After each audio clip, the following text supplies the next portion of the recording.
First, KX News at 10 starts now. Good evening, I'm Lauren Culber. And I'm Nicholas Pollack. Thank you for watching KX News. KX News began what's become an ongoing discussion with the Bismarck Police Department last week. Renee Cooper laid out the reporting process for anyone who may fall victim to police misconduct, including excessive force. Now in tonight's top story, she joins us to discuss reform. Good evening, Renee. Hi, Nicholas and Lauren. The changes being talked about at a national level haven't really been brought to the forefront in central and western North Dakota until now.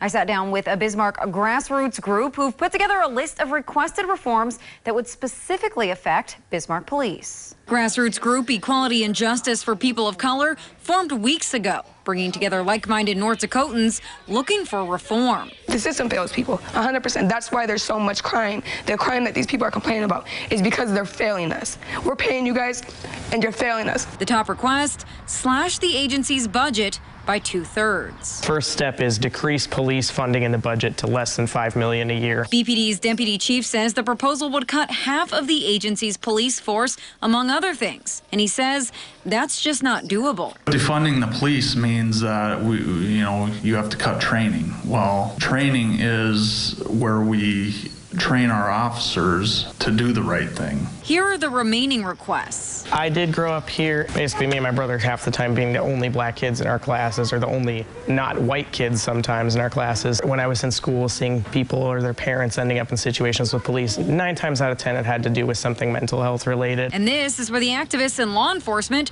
start seeing eye to eye. When there are limited services in a lot of communities, and there are in this community, is like there is in every community, it's left to fall on the officer's lap because we're out there 24 hours a day, 7 days a week. Ultimately, Stugelmeyer says more mental health services are needed, but cutting their budget is not the answer. He sent me a list of all of the calls BPD took over the course of 3 days. There were 527.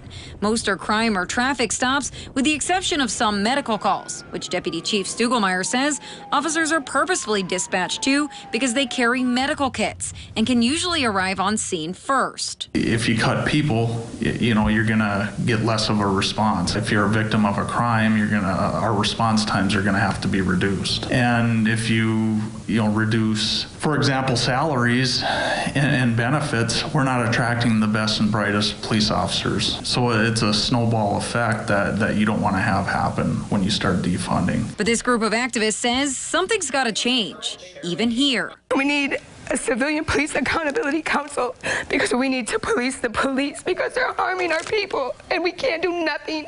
They have qualified immunity and we can't do nothing. Stugelmeyer says what all law enforcement agencies need is a good foundation, trustworthy recruits, adequate training, and the right culture. All things he says are important to his department.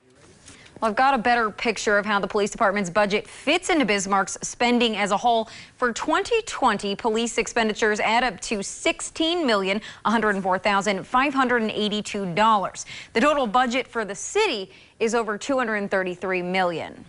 How much of the budget is that? Absolutely. That is 6.9% of the city's total spending for the year. Public health makes up just 1.1%. Well, Renee, thanks for breaking it all down for us. We appreciate it.